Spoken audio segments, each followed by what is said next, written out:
Eso es el encanto que tiene, ¿no? Cada persona humana, cada ser somos distintos y todos súper dignos y muy interesante, pues también por dentro somos diferentes. Fijaros qué diferencia de mamas. Fijaros, esta mama llamamos tipo A, esta tipo B, esta tipo C, esta tipo D, para que os suene un poquito. Eso depende de la densidad de glándula mamaria. Fijaros, la mama A es casi toda de predominio graso, que es como la que os he enseñado antes. Hay mucha grasa y poquita glándula.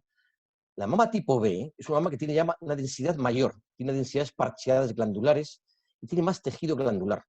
La mama tipo C, que es esta que se ve en tercer lugar, es una mama mucho más densa, se llama heterogéneamente densa, es un poquito más rebuscada, más compleja para nosotros de interpretar.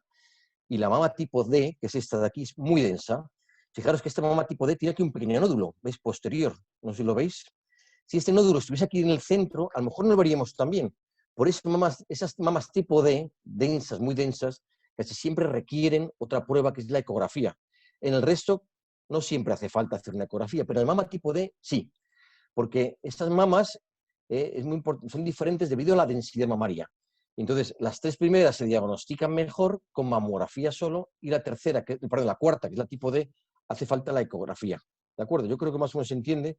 Es muy interesante, eso en Estados Unidos lo tienen ahora está muy de moda, saber la densidad que tiene cada paciente. Doctor, ¿qué tipo de densidad tengo yo? Pues, incluso en los informes lo ponen, nosotros también lo ponemos, los informes ponen mama tipo A, o tipo B, o tipo D. Fijaros, si alguna vez tienes oportunidad de ver vuestro informe de mamográfico, lo decimos también. O sea, que es muy interesante, sabiendo que esas mamas A, grasas, que son grasas, de predominio graso, cualquier lesión pequeñita que aparezca, enseguida se ve. Fijaros ese pequeño ganglio que se ve aquí, que os he indicado antes, se ve enseguida. Y eso, fíjate que no tiene casi, eso son 6 milímetros, 7 milímetros, pues se ve perfectamente. Esa misma imagen, si estuviese aquí, que es benigna, no tiene importancia, pero bueno, si estuviese aquí, no lo veríamos. Por tanto, una mama grasa para nosotros es mejor para interpretar. Si hay algo, se ve enseguida, y si no hay nada, también. Dice, no tiene nada, qué bien se ve que no hay nada, ¿entendéis?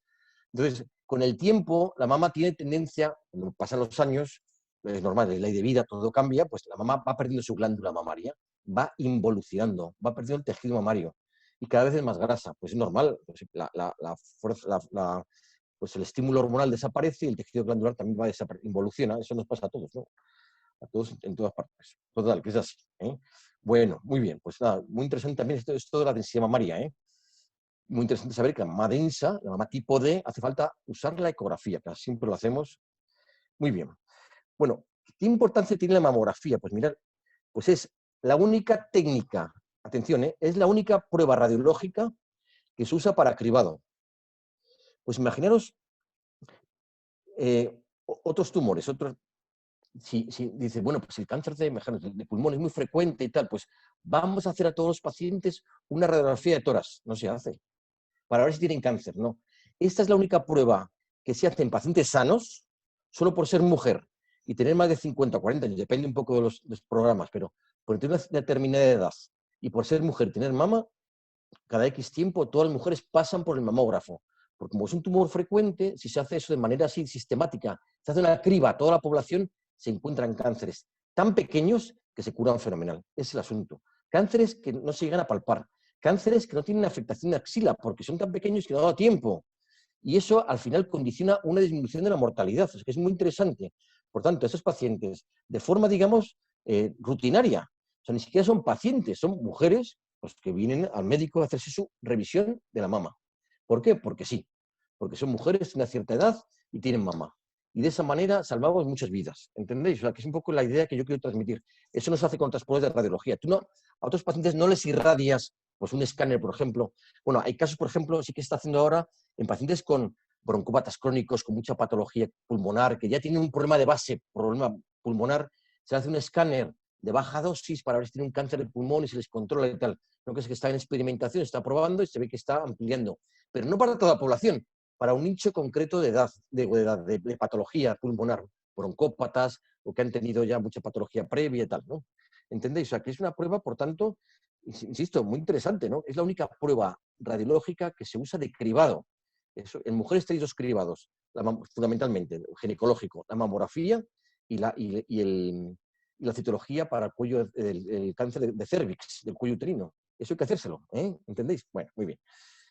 Claro, el hacer claro, tiene un problema. Al hacer una mamografía todo el mundo, al final se ven cosas que uno no desea. Dice, madre mía, estoy encontrando cosas. Entonces eso da lugar a una cosa que se llama falsos positivos. Es decir, que vemos cosas, ay, que parece que es algo y tal, y luego, luego no es nada. Pero para eso ha habido que someter al paciente a una biopsia, tal, marearle un poco, hacerle pruebas de más, que si no hubiese hecho la mamografía probablemente no se hubiese visto. Tiene otro problema también el de mamografía todo el mundo, que está en sobrediagnósticos. ¿Sabéis lo que significa esto? Que hacemos diagnósticos tan pequeños, de tumores tan pequeños, que eso probablemente al paciente no hubiese supuesto ningún problema, hubiese puesto con eso toda su vida, con ese mini tumor, que a lo mejor nunca hubiese avanzado a nada más, y el paciente se hubiese muerto de otra cosa, como todos vamos a morir un montón, pues de eso, no se hubiese muerto de eso, se hubiese muerto de otra cosa, y que se hubiese quedado con el cáncer puesto, pero eso nunca se sabe, si ese cáncer va a progresar o no. Por tanto, ese sobrediagnóstico es relativo, o sea, que dice, bueno, es verdad que se ha escogido muy pequeño, no sabes si nunca hubiese progresado otra cosa, pero por lo menos mira, se lo hemos quitado y ante la duda mejor quitarlo y tal. Por tanto, bueno, es muy interesante saber eso, que hay las controversias, eso ocurre siempre en los programas de cribado. Se hacen sobrediagnósticos, se sobrediagnostica demasiado algunas cosas, que ahora con las técnicas que tenemos tan buenas, se cogen unos tumores pequeñísimos que a veces nos quedamos sorprendidos. Y, pues, si no se lo hubiese visto, a lo mejor sigue con eso y no le pasa nada. Nunca se sabe.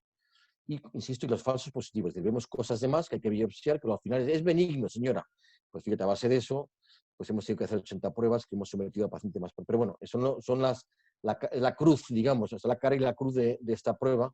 Hay otra cosa también bueno, que hay gente que duda si se disminuye o no la mortalidad. Pero porque dicen, no, es que la mortalidad está disminuyendo, no por la mamografía, sino porque es que los oncólogos, y es verdad, usan unas técnicas tan buenas ahora, unas quimioterapias tan buenas, que la realidad es que la supervivencia es mucho mejor y disminuye la mortalidad. Entonces, ¿cuál es el verdadero causa de disminución de mortalidad? ¿La mamografía cribado o el tratamiento que usan los oncólogos? Pues yo no sabría decirlo. Muy bien. En Madrid, es que soy de Madrid, os lo digo, el programa se llama de Precan, es el programa, o programa Paloma, es el programa que ahora han salido los caminos, ahora se hacen en los hospitales, etc. Bueno, y la gente, por ser de Madrid, estar censada en Madrid, recibe cada 2 años pues una carta para hacerse la mamografía.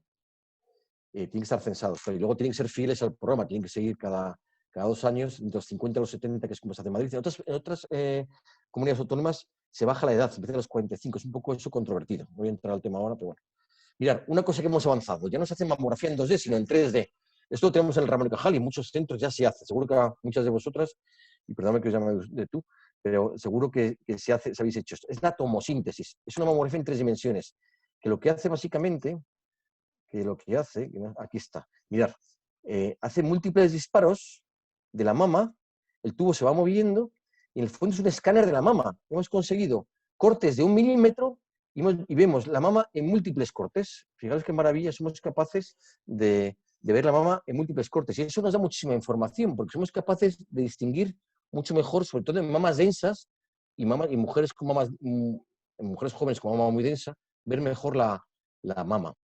Entonces voy a poner aquí algunos ejemplos para que veáis. Mirad, esta mama densa, que es bastante densa, fijaros, en el corte de tomosíntesis justo que coincide con el tumor, mirad qué bien se ve. ¿Lo veis aquí? Alguno que me diga que sí, que me oye. Sí me oís, ¿no? No me habéis dicho nada. ¿Aló? Te oímos, ¿Hablo te solo? oímos. No. Estamos Se aquí. oye, ¿no? Vale, vale. Bueno, pues se ve bien, ¿no? Y se oye bien. Pues veis ahí efectivamente que este cáncer, y aquí en esta mama, pues parece que no se ve nada. Y de repente, si haces una tomosíntesis y vas dando corte por corte toda la mama, en el corte que está el tumor, mirad qué bien se ve. Ahí se ve estupendamente. Por lo tanto, es una técnica nueva que ve las cosas pues mejor, incluso mamas densas. ¿Veis qué interesante? Se llama tomosíntesis, o mamografía en 3 dimensiones. Lo mismo, fijar aquí, esta mama es bastante densa, bueno, aquí parece que se tisba algo, pero ese algo, mirad que es un nodulito que está aquí, que tiene como espículas. Es un cáncer también, se ve muy bien. Por tanto, la tomosíntesis nos ayuda a mejorar el diagnóstico, sobre todo en mujeres con mamas densas. Y radia un poquito más, porque son múltiples disparos, como el escáner, que radia más, ¿no? Pero vamos, que compensa, bueno, así compensa, se diagnostica mejor. Bueno, este es el mamógrafo nuestro, el del Ramón y Cajal, que tiene incluida tomosíntesis. A mí me gusta enseñarlo porque me gusta hacer que sea una zona agradable, ¿no? Porque ya que estás sometidos ahí a la compresión y ahí angustia un poco a ver qué van a hacer y tal, pues hemos puesto un poco simpático esto, un poco así con este mural, que parece como que uno está ahí, se encuentra no sabe dónde, en Canadá o donde sea, pero vamos, con el laguito, las montañas, y es para hinchar un poco los pulmones y qué gusto, ¿no? Qué maravilla. Bueno, la ecografía. Pues he comentado que la ecografía complementa la mamografía, sobre todo en mujeres como más densas. Pero lo más importante es, ¿os habéis fijado que en la mamografía veíamos un nodulito y éramos capaces de verlo? Y es que la ecografía, una vez que vamos a buscar un nodulito, que tenemos que caracterizarle, ese nódulo, ¿qué tipo de nódulo es? Le hacemos una ecografía y nos dice si el nódulo es quístico, como este que es de agua, veis que se ve negro y que brilla debajo, es un nódulo quístico, es de agua, son benignos, la inmensa mayoría son benignos, no tiene ninguna importancia, eso se produce pues, por un cambio hormonal, por un pico hormonal, y más crece en poco tiempo, en 2 o 3 días de repente crece, y luego ya se reabsorbe y desaparece. En la fase premenstrual aparece más, antes de la regla, tensión mamaria premenstrual, a veces porque pues, aparecen esos quistes que se hincha la mama, ¿no? Entonces aquí diferenciamos un nódulo quístico, que es este que está aquí medido, mirad este de otro lado, es diferente, ¿lo veis? Tiene algo dentro, es un nódulo sólido. Es un nódulo que eso nos preocupa más, no siempre, porque muchos nódulos son sólidos y benignos, de ninguna importancia, como los famosos fibroadenomas que tiene la gente joven, que son como tumorcitos benignos sólidos de la mama, pues tiene ese aspecto. De hecho, esto es un fibroadenoma. Y mirar qué bien se ve. O sea, la ecografía, por tanto, nos ayuda a diferenciar lo sólido de lo quístico. ¿Entendido? O sea, que eso, pues bueno, pues es un dato más. Decir, oye, pues mira, no es nada, es un quiste. Pero un dato muy interesante de la ecografía es que además nos sirve como guía para punciones y biopsias. Si yo soy capaz de ver un nódulo, soy capaz de introducir una agujita y pinchar justo ese nódulo. Y obtener una muestra guiado por la ecografía nos sirve como una guía, o sea, nos sirve como ayuda, ¿no?, al diagnóstico. Somos capaces de afinar. Mirad, los radiólogos de mama, aunque queda un poco chulo decir esto, porque perdóname que la expresión de chulería sin castiza madrileña, biopsiamos lesiones hasta de 3 milímetros. 3 milímetros. Es más grande la aguja que el nódulo, si me apuráis. Un nódulo de 3 milímetros, si lo vemos, lo biopsiamos. No tengo ningún problema. Somos capaces, bueno, y alguno más complicado se ha metido ahí, cuesta un poquito más. No digo que no cueste, pero que eso es pues, muy tranquilizador, porque cualquier cosa que se vea, si se ve, se puede pinchar hasta 3 milímetros. Más abajo ya no se ve, más pequeño no se ve. Bueno, por tanto, tener esa idea de la ecografía, cuando a uno le pasa una ecografía, pues puede ser. Y pues tengo que hacer una ecografía, le dice el radiólogo. Y puede ser porque es una mama densa, sin más, y quiere complementar la mamografía, porque ha visto un nódulo, quiere ver si es sólido quístico, o porque quiere hacer una punción, que eso nos lo explicarían antes, lógicamente, porque tienen que pedirles permiso para hacer la punción. Pero sabéis que, vamos, lo importante es eso, ¿no? Que si no haces es para... y luego también es interesante deciros que pacientes con más riesgo, que ya han tenido un cáncer previo, o que tienen mucho factor de riesgo familiar, aunque no veamos nada, ya nos quedan más tranquilos, ¿verdad? Y yo creo que la paciente también, si le dicen, mira, no te veo nada, estás muy bien. Te voy a hacer una ecografía para que te vayas más tranquila y yo también me quedo más tranquilo. Y eso también lo hacemos, es una realidad. Si digo otra cosa, miento. Porque eso la ecografía nos deja muy tranquilo muchas veces. Vamos, si me suena una mama grasa, transparente, pues no, pero vamos, una mama un poquito densa ya, pues bueno. Esta es nuestra sala de ecografía, una de ellas. Ponemos aquí pues también un ambiente agradable, con 2 cabinas, las maripositas ahí arriba, que los pacientes mientras hacemos la biopsia, la ecografía, pues miran las mariposas, que bueno, también es una manera pues, de relajar un poquito, ¿no? Y eso, pues eso. Bien, pasamos a la resonancia. Bueno, yo creo que vamos bien, ¿no? Mamografía, ecografía, resonancia. Oye, nadie me interrumpe, si alguien quiere preguntarme alguna cosa, estoy súper dispuesto, cercano a contestar las cosas. No hay ningún problema, me lo decís, me interrumpís y ya está. Bueno, resonancia magnética, ¿qué os voy a contar? Una resonancia magnética de mama es a veces un poco una tortura china, a veces, porque, bueno, pues se hace boca abajo siempre. Las mamas se meten en unas antenas y se hace así porque así la mama cuelga. Es una manera pues, mejor luego de diagnosticarla, ¿de acuerdo? Nosotros luego damos la imagen, damos la vuelta a esas imágenes, pero es una manera de ver muy bien la mama.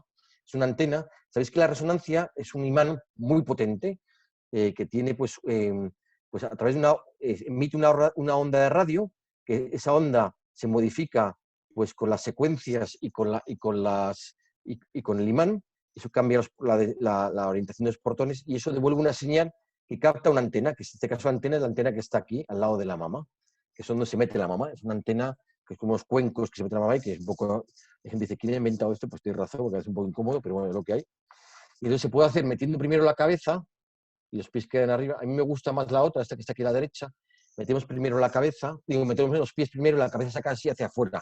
Me da menos sensación de agobio, se puede incorporar un poquito al paciente y ver un poquito mirar para adelante y tal. Bueno, se hace siempre con contraste intravenoso, siempre con contraste intravenoso, para ver las imágenes que ahora os mostraré. Mirad, sin contraste, esto es una imagen que se ve como una imagen de la mama, es el pulmón que está aquí, la pared torácica, aquí estaría el pezón, aquí no está exactamente un corte del pezón, pero estaría aquí el pezón, arriba y abajo. Aquí sin contraste se ve la glándula, pues muy abundante, es una mujer joven, una lesión, una parénquima muy denso, de una mujer joven, con mama densa, y esto que aquí es la grasa. Mirad qué ocurre a meter el contraste. ¿Veis cómo se ilumina? Es un tumor de mama. Fijaros qué bien nos delimita el contraste el tumor. Pues diferenciamos lo que es parénquima normal, tejido mamario normal, de lo que es el tumor. Entonces, nos ayuda a hacer un mapa muy exacto del tumor. Entonces, esto es lo que va luego, decimos el tamaño. El tumor mide tanto, pues lo sabemos exactamente con la resonancia magnética, ¿entendido? Bueno, nosotros siempre hacemos resonancia, o mejor dicho, nuestros pacientes van a quirófano siempre, que tienen un cáncer, con 3 pruebas. Es con la biopsia de la mama, del tumor de mama, con la ecografía de la axila, aparte de la mamografía y la ecografía, por supuesto, pero 3 añadidos. La biopsia, así sabemos qué tipo de tumor es, si se beneficia o no de la quimioterapia, o mejor la cirugía primero, tal. De estudio de la axila, segundo lugar, para ver si tiene ganglios afectos o no. Y en tercer lugar, una resonancia magnética para saber el tamaño del tumor. Con esos 3 parámetros, el oncólogo, el cirujano, tiene una idea perfecta de qué tumor tiene esta paciente y saben cuál es el mejor tratamiento para la paciente. O sea, ya ponemos un poco en bandeja para que ellos decidan, pues cirugía y más, voy a quitar esto. Oye, pues a lo mejor hay que quitar mejor la mama entera porque es mejor, es un tumor tan grande que es conveniente quitar la mama porque va a ser lo mejor para la paciente. O dice, no, mira, mejor darle primero quimioterapia porque es un tumor que responde muy bien a la quimioterapia y por tanto vamos a darle quimioterapia. ¿Entendido? O sea que son 3 pilares para el estudio previo a hacer el tratamiento de un paciente. Muy bien. Una vez que se hacen las imágenes de la resonancia magnética, los radiólogos hacemos lo que se llama el postproceso. Entonces, hacemos estas curvas. ¿Veis? Fijaros cómo el tumor capta contraste así de forma, como se ilumina, ¿no? Y además, ¿por qué? Porque los tumores son muy egoístas. Lo que hacen, en nada más formarse los tumores, lo que hacen es sintetizan un factor de crecimiento endotelial que se llama CREF, hacen un factor que hacen que los vasos vayan para él. Son muy egoístas. Entonces crean porque quieren nutrirse muy rápido, quieren crecer mucho. Una cosa que tienen los tumores. Entonces, ¿qué ocurre? Si tú le metes contraste, ¿qué ocurre? Que se ilumina rapidísimo, muy rápido. Entonces hacemos varias imágenes, entonces se ve muy bien, porque lo primero que se ilumina siempre, como habéis visto en la imagen anterior, que yo voy a repetirlo si queréis, lo primero que se ilumina, si haces un estudio muy rápido, es el tumor, el resto no. Hombre, si pasa ya mucho tiempo, ya el resto del parénquima mamario se ilumina, se enciende, se realza, ¿no? Que se dice. Bueno, y luego también hacemos reconstrucciones 3 dimensiones, como esta. Fijar que bien se ve en este paciente ese tumor con múltiples nodulitos que se extienden por la parte, ya sabe el cirujano, dice, anda, mira, pues está por la parte externa, tengo que quitarle esto, fijar en 3 dimensiones. Pero además hemos visto en este caso otro foco en la otra mama. ¿Lo veis que bien se ve? Y esto la resonancia nos ayuda también a ver si hay otros focos, también para decidir qué cirugía hacemos a este paciente, o qué tipo, o también si tengo que biopsiar algo en la otra mama. Por eso no se extraña que muchas veces después de una resonancia y pacientes que dicen, oye, que tengo que hacerte una ecografía, que hemos visto algo en la otra mama, etcétera, etcétera. Bueno, fijaros qué imagen más nítida, ¿no? De 3 dimensiones de la mama, ¿no? Que esto aporta mucho al cirujano. Bueno, yo me enrollo mucho, decirme si me enrollo mucho y pasamos a otra cosa. Entonces, ¿para qué sirve la resonancia magnética? Para ver el tamaño de los tumores antes de la cirugía.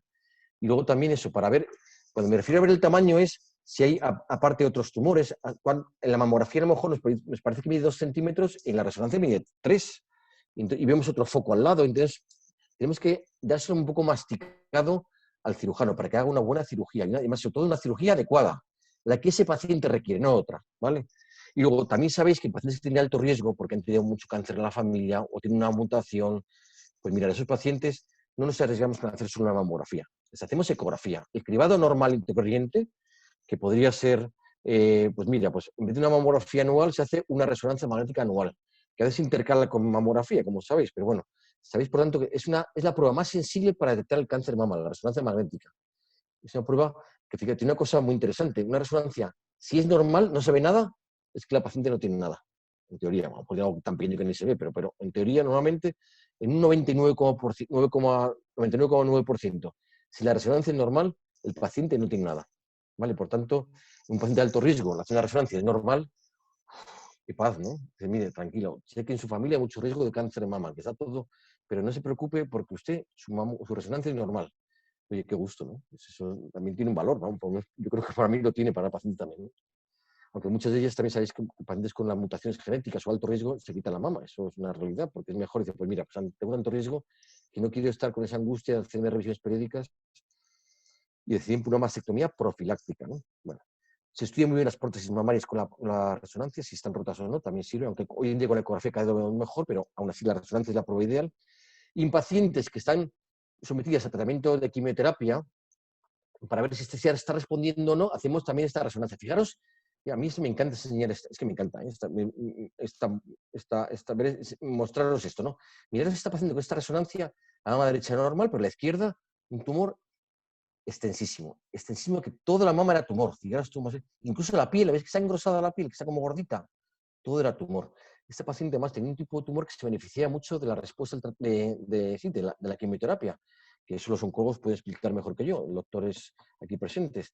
Fijaros, ha ocurrido después de 6 meses, de octubre a mayo. Mirar, no queda nada. O sea, mirar a la izquierda, ha desaparecido el tumor por completo. Es lo que llamamos una respuesta completa. Nos da mucho gusto informar esto. Oye, que el paciente no tiene tumor. Ha habido una respuesta completa al cáncer de mama. Y esto, pues eso, que es una cosa que de verdad, que el paciente, me alegro mucho el paciente, nos alegramos también nosotros un montón, ¿no? Ver esto, ¿no? Luego se decide cuál es el mejor tratamiento. Pues mira, a pesar de todo vamos a quitar la mama porque es mejor y tal, ha tenido un tumor que se puede reproducir, o lo que sea, ¿no? Yo no sé, pues eso. Ya se decide cuál es el mejor tratamiento. Pero desde luego, el que ha hecho esta respuesta tan buena es un pronóstico estupendo. Eso nos gusta mucho, ¿eh? Bueno, hay veces que no ocurre, sí. Que no siempre, se produce una respuesta parcial, que llamamos respuesta parcial. Es decir, mira ese tumor que está aquí, en esta resonancia, es que se ve que es un tumor heterogéneo, que se ve aquí muy bien, aquí me diría como 3 o 4 centímetros, 3 centímetros. Mira lo que ha pasado. Después de 6 meses, ha quedado un poquito, o sea, no ha respondido del todo. Bueno, bastante, ¿eh? Es más pequeño, pero no es perfecto. Bueno, pues nada, es lo que... Bueno, muy bien. Continúo. Bueno, pues aparte de explicar mamografía, ecografía y resonancia, voy a explicarlo para terminar, yo creo que ya la última parte son las biopsias. Vamos a ver, las biopsias y todo tipo de intervencionismo que hacemos nosotros con control ecográfico. O sea, somos capaces de analizar un tumor simplemente haciendo una biopsia, pero para eso necesitamos acertar, digamos, si son tumores no palpables, tenemos que ir con ecografía. Por tanto, nos sirve para biopsiar tumores, nos sirve también para localizar un tumor que va a ser operado y no es palpable, y somos capaces de dejar un arpón, que es una especie que a lo mejor suena a un alambre que se deja en el tumor, o una semilla, que también es un localizador, y marcamos lesiones. Es decir, que somos capaces de hacer todas estas cosas mediante sistemas de punciones, ¿vale? Por ejemplo, aquí hay un tumor que está biopsiado por una aguja, aquí según un marcador, aquí un sistema de aguja para que veáis, ¿no? Hay veces que biopsiamos con estereotaxia, que es decir, con el mamógrafo, no con el ecógrafo. Aquí una biopsia de vacío. Hacemos múltiples procedimientos de biopsias. Y cuando un tumor no se palpa, es un poquito más grande, pero si no se palpa, podemos poner un arpón, que es el arpón, que se ve muy bien la aguja, que se llama arpón, que es una fatal, pero que se queda anclado en el tumor, y entonces de esta manera, ese tipo de anclaje, luego el cirujano nada más tiene que seguir el alambre y llegar hasta el tumor. Y eso pues está muy bien, porque lesiones muy pequeñitas, se hace una cirugía muy selectiva, solamente del tumor, ni más ni menos. Y estoy terminando ya. Fijaros una cosa interesante, este paciente, cuando lo operan al paciente, fijaros, aquí tenía el paciente, estaba aquí con su tumor, ¿no? Le hemos puesto un arpón. Lo que quita el cirujano nos lo manda luego a rayos, nada más operar al paciente, y vemos que está muy bien el arpón, y aquí se ve muy bien el tumor en el centro. Le llevamos a quirófano y le decimos, oye, que está muy bien, que has quitado el tumor perfectamente. Entonces él se queda muy tranquilo porque ha hecho una cirugía muy selectiva sobre ese trocito de la mama. Aquí está magnificado, se ve como muy grande, pero eso es muy pequeñito, eso a lo mejor tiene 2-3 centímetros como mucho, ¿no? Aquí otro ejemplo, otro tipo de marcador. A veces marcamos, en el Ramón y Cajal usamos una técnica que es con semillas, unas semillas radiactivas, aquí ponemos 2 semillas y hacemos una cirugía muy precisa. Son unas semillas que pitan, tienen un isótopo especial y se localiza muy bien en quirófano. Ver aquí el tumor con la semilla, se ve muy bien, esa es la pieza quirúrgica, y en este caso también la ecografía con la semilla dentro. Por lo tanto, somos capaces de facilitar al paciente, pues también, oye, pues esa opción de hacer una cirugía muy selectiva, muy conservadora, que es lo que se busca hoy en día, ¿no? Se puede evitar cirugías amplias porque son tumores pequeños, pues mejor que mejor, ¿no? Pues no voy a decir mucho más, daros las gracias, no sé si me he entretenido demasiado, pero bueno, yo quería ir un poco directo a lo más importante, dejo de compartir y bueno, no sé si hay alguna pregunta, si os ha parecido interesante, si, en fin, queréis comentar algo. Aquí expuesto a todo, ¿eh? No sé si me he extendido demasiado, o ha sido demasiado científico, quizá No, no. para nada, para nada. Bueno. Voy a dar aquí un poquito más de Para nada. luz. Muy bien, pues, Bueno, ¿qué os parece? ¿Os esperabais esto o no esperabais esto? volverte a agradecer, ¿no? La verdad que la exposición es muy clara, ¿eh? La verdad que para los que tenemos muy poquita idea de radiología y de radiología de mama, ha sido muy aclarativo, ¿no? Muy bien. Vamos a abrir un pequeño turno de preguntas. Ya tenemos una primera pregunta en el chat, que dice: ¿a qué edad tiene que comenzar a hacerse mamografía? Es una paciente sana, pero que tiene antecedentes de familia con cáncer de mama a una edad temprana, sin tener, por supuesto, un diagnóstico de BRCA positivo. Vale, pues buena pregunta. Pues mirar, eso hay una cosa estipulada que es 10 años antes del cáncer de la madre o de la hermana. O sea, si decimos que mi madre empezó con 49 años a tener un cáncer de mama, con 45, pues 10 años antes ya se empieza a hacer mamografía. Nunca antes de los 25, por supuesto. Y os diré que entre 25 y 32 parece un poco pronto. Es decir, si la paciente empezó con 40 años, es que mi madre tuvo un cáncer con 40, pues con 30 es un poco... Entonces, lo que se hace a veces, aunque es lo que está descrito, se procura no empezar entre los 32. ¿Por qué? Porque a 32 para abajo la mamografía es tan densa que se ve mal, aporta poco. Lo que se hace es, a lo mejor, una primera mamografía con 30 años, se deja ahí y luego se hace ecografía, hasta los que tienen 32 o 33, que se empieza a hacer las mamografías anuales, ¿vale? Estoy hablando de una mujer que su madre o su hermana tuvo un cáncer con 39. ¿Vale? Pues tuvo con 40 el cáncer, pues, bueno, pues, tontería, pues, tuvo con 45, pues empieza con 35. Ahí sí que ya se empieza con mamografías continuas anualmente, ¿de acuerdo? Bueno, pues es un poco lo que está estipulado, ¿no? Otra cosa es que tenga una mutación genética, pero no es el caso, ¿no? O sea, 10 años antes del cáncer de la familiar de primer grado, hombre, dice: es que mi tía abuela tuvo un cáncer con 40 años. Bueno, pues su tía abuela es por tercer o cuarto grado, eso lo sabe mejor Alfonso, pues eso no me importa, no hay que hacer nada. Y sobre todo, es que tuvo el cáncer muy mayor, pues mucha paz, porque efectivamente no solo es un cáncer heredofamiliar, ¿no? Es un cáncer, eso no tiene una causa genética, familiar, etcétera, ¿no? Vale. Muy bien. Alfonso, ¿tienes alguna pregunta? Sí, yo te quería preguntar, Miguel, Sí. bueno, y a raíz de alguna conversación que hemos tenido, cómo está evolucionando el tema del cribado poblacional. Es decir, que antes, bueno, y ahora, yo creo que también es la realidad, que es café para todos, es decir, se sigue el mismo programa, de tal edad a tal edad se hace una mamografía bianual, pero sin tener en cuenta a lo mejor el riesgo individual de cada uno, o estoy hablando de excluyendo a los altos riesgos o a los pacientes o bueno, población Sí. mutada y todo esto. Efectivamente, o sea, que está cambiando las cosas. Sí, sí. A ver si lo puedo explicar un poquito. Bueno, por una parte, se está viendo dos cosas. A ver, en primer lugar, en cuanto al comienzo se está viendo, por una parte, que es adelantar a los 45, incluso a los 40, la edad de comienzo del cribado. Se está viendo, por desgracia, cada vez más gente joven. Es una realidad, con cáncer de mama. Entonces, ya muchas comunidades, en Madrid empezamos a los 50 años, pero muchas comunidades autónomas empiezan a los 45. O sea, parece que entre los 40 y los 49 años, no, el cribado de cáncer de mama parece que no va a aportar tanto, porque y no disminuye la mortalidad y tal, no es tan claro y tal. Pero eso es más evidente, efectivamente, entre los 40 y los 45 no está claro, pero entre los 45 y los 50, o sea, que esos 10 años es un rango muy dispar, quiero decir, o sea, el mismo riesgo, una mujer de 41 que una mujer de 49, las han metido en el mismo saco a todas. Entonces, quiero decir que la tendencia actual es bajar la edad de comienzo a los 45. Y por otra parte, retrasarlo a los 75, porque ahora hay cada vez pacientes más mayores, porque gracias a Dios la gente vive más años, hay más esperanza de vida, gente con 70 años que está estupenda, fenomenal, que ya no es los 70 años de hace 20 años, ¿no? Hace 20 años la gente con 70 años pues estaba peor conservada. Hoy en día con 70 años yo creo que estás en la flor de la vida, casi, me estoy exagerando, pero estás muy bien, hay gente con 70 años que está estupenda. Entonces, obviamente, se está planteando dejarlo hasta los 75. Incluso hay gente que dice hasta 10 años antes de la esperanza de vida. Si la esperanza de vida está en 85, 84, 85, pues el cribado llegará hasta los 74, 75 años. Bueno, y luego, también eso es por una parte por donde está avanzando el tema del cribado, o sea, ampliarlo. Y por otra parte, es verdad que hay una cosa que se llama cribado, el riesgo intermedio. O sea, no el riesgo alto, que eso es que has comentado tú, que son pacientes que tienen, pues, que tienen muchas mutaciones o tienen algún problema familiar, lo que sea, sino el riesgo intermedio, que son aquellos pacientes que tienen a lo mejor mama muy densa, que se considera a veces riesgo intermedio, o pacientes que han tenido biopsias previas de lesiones premalignas, que se llaman lesiones B3, bueno, ese se considera riesgo intermedio.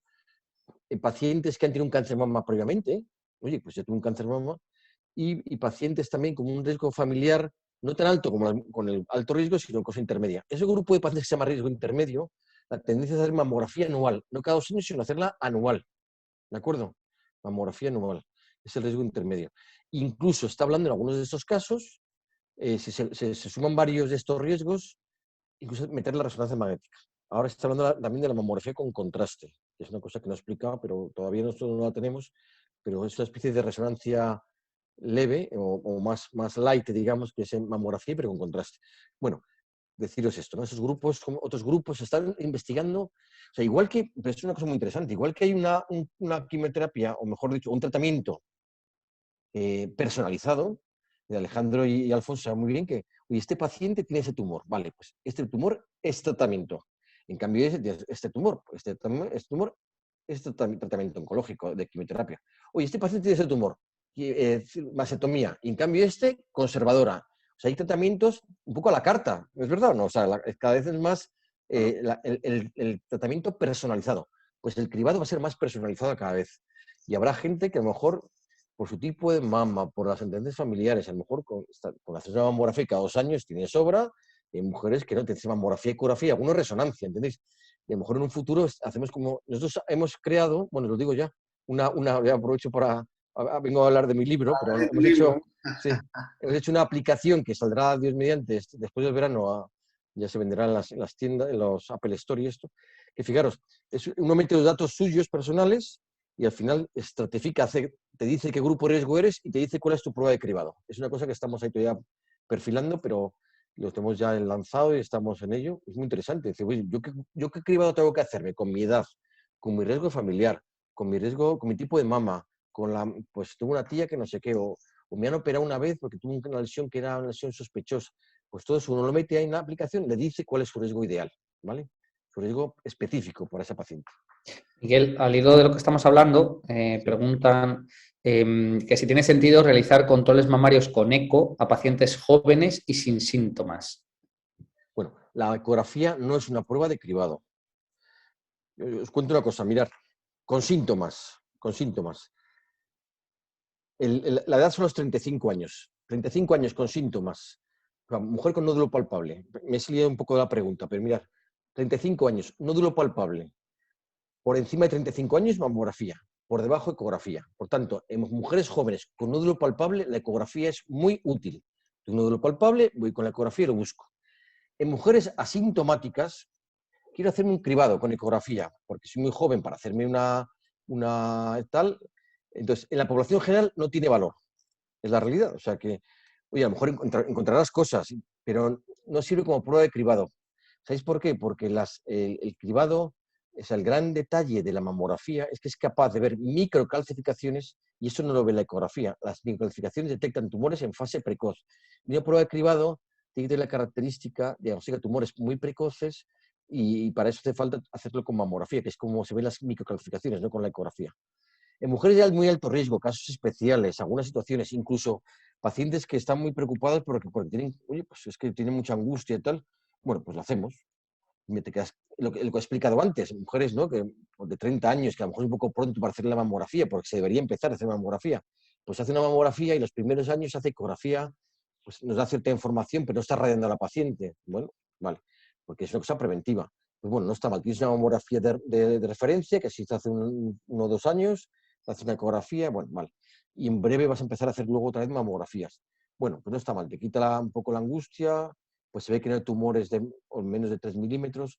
Si se hace ecografía de forma a toda la población, que es lo que yo voy, si se hace ecografía a la gente joven, acabamos biopsiando muchísimas cosas. Acabamos haciendo sobrediagnósticos, en el sentido de que falsos positivos así diestro y siniestro. Y eso no se puede permitir en un programa de cribado, ¿me explico? Ahora, casos personalizados sí que se puede hacer ecografía, pero a toda la población joven hacer ecografía no tiene sentido. En casos personalizados sí, alto riesgo, y nódulos palpables, por supuesto, pues que tengo mucha angustia y a la paciente hay que dejarla tranquilo, pues oye, pues también quita cierto grado de angustia, ¿no os parece? Me enrollo mucho, perdóname. Y Miguel, cambiando de tema, hay otra Sí. pregunta, es otro tema, ¿no? Que dice, ¿cómo saben los cirujanos lo que tienen que intervenir, lo que tienen que quitar si después de un tratamiento neoadyuvante se ha conseguido una respuesta radiológica completa? Muy buena pregunta. Pues eso, mira, tan sencillo y os sonará a muchas de las que están aquí de asistentes, y es cuando un paciente va a quimioterapia, le ponemos un marcador, le ponemos un coil, que es un marcador metálico que se mide con ecografía y con mamografía. Entonces, si el tumor responde completamente, oye, que desaparece, que no queda nada, el coil queda, el marcador metálico queda, ahí está. Entonces sabemos dónde estaba el tumor porque sabemos dónde está el coil. Entonces somos capaces de decir, mira, perfectamente. Entonces sé la zona donde está. Entonces marcamos con un arpón esa zona, el cirujano quita esa zonita, que ya no queda tumor, queda una fibrosis, pues una zona un poco distinta, y queda el coil, el marcador. Entonces lo quitan, lo dice el patólogo, oye, efectivamente, que es que no queda nada de tumor. El patólogo lo analiza por el microscopio, respuesta completa. Lo que decía el radiólogo de la resonancia se ha cumplido, oye, que no queda tumor. Oye, puede ocurrir que a lo mejor no. Pues mira, pues queda un poco todavía de tumor, que el radiólogo no lo ha visto, unas células ahí sueltas y tal, pero muy poquito queda. Bueno, pues fenomenal, también es una buena noticia, ¿no? Pero eso es gracias, como la pregunta es muy buena, gracias al coil que hemos puesto antes. Por eso siempre pones un marcador, un coil, ¿eh? ¿Qué pasa, Miguel? Y ahora ya voy a enrevesar esta misma pregunta, ¿no? Voy a ponerme una luz aquí indirecta porque esto es, el anochecer viene aquí a ver. Bueno, más o menos. Vale. Cuéntame. ¿Qué pasa, Miguel? En el caso de que no se haya colocado un coil, mal hecho, se hace una neoadyuvancia, Vale. hay una respuesta completa. Con las técnicas nuevas, con la cantidad de pruebas radiológicas que hacéis y con las máquinas que tenéis y demás, y con la gestión informática, ¿seríamos capaces de poder localizar dónde estaba ese tumor con Sí. coordenadas? ¿O cómo lo podríamos solucionar ese Bueno, problema? pues, por ejemplo, o sea, nosotros habitualmente, tengo que decir, cuando hacemos una ecografía somos capaces, porque primero ya sabemos dónde estaba, ¿no? Oye, pues estaba por la parte inferior externa y tal, pues vas a buscarlo ahí. Por ejemplo, con la ecografía siempre queda, aunque efectivamente la resonancia no se ve, las imágenes que he puesto no se ve nada con la resonancia, la realidad es que con la ecografía se ve una zona de fibrosis y a veces se identifica, que mira, no está marcado, pero yo sé que está aquí y lo encontramos. También hay otras técnicas, ¿eh? Por O ejemplo, sea, que se podría solucionar el problema, ¿no? sí. Por ejemplo, incluso con resonancia magnética, hay en Quirón Pozuelo, un amigo mío que es un radiólogo extraordinario, doctor Martínez de Vega, es capaz de localizar con la resonancia también la zona por pura coordenadas espaciales, donde estaba el tumor, y es capaz de localizarlo, aunque no quede nada.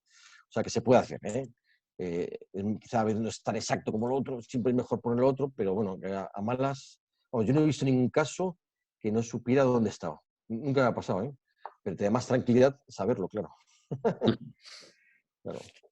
Sí, hay una pregunta más. Dice, Adelante. ¿las mamas fibroquísticas tienen que ser controladas frecuentemente?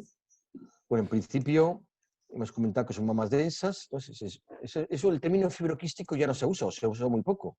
Fijaros que es una cosa más de antiguamente. Ya no decimos casi nada. Mastopatía fibroquística una descripción anatomopatológica, no radiológica. Lo que pasa, ahora decimos mama densa, ha cambiado el asunto. Pero bueno, es verdad que hay mamas que se ven que son muy fibrosas, con muchos quistes, y yo sin hacer una biopsia sé que es una mastopatía fibroquística. Pues esas mamas que estás comentando, que efectivamente son más complicadas de ver. Para empezar, no hay que hacer, si son normales, o sea, que a pesar de tener quistes, de fibrosis, no se ve nada especial, no es necesario, si con mamografía y con ecografía, con las dos cosas, vemos que no hay nada significativo, además de los quistes, no hay que hacer nada especial. El control rutinario, pues depende del grado de riesgo que hemos hablado antes, pues será mamografía anual o cada 2 años o lo que sea. Estudios rutinarios. Puede haber, a veces ocurre que hay un quiste, oye, que ese quiste no es perfecto, que no es un quiste simple, que tiene algo dentro, me preocupa y no quiero pincharlo, quiero controlarlo. Pues en ese caso, el radiólogo mismo dice, oye, que no es un BIRRAS 1 o no es un BIRRAS 2, es un BIRRAS 3. Es un tipo de, como sonará esa clasificación. Hay que hacer un control en 6 meses. Pues bueno, pues en 6 meses se hace una revisión. Pero ya lo dice el radiólogo. Pero per se, una mastopatía fibroquística es control rutinario, es un tipo de mama más denso, que si está bien estudiado con ecografía, mamografía y ecografía, no hay que hacer nada más. Es suficiente. Una vez cada X tiempo, pero de forma rutinaria. No hay que hacer nada especial, ¿vale? Bueno, pues yo creo que no te vamos a robar más tiempo, Miguel. Nuevamente agradecerte la colaboración, la exposición y la claridad. Sí, ¿no?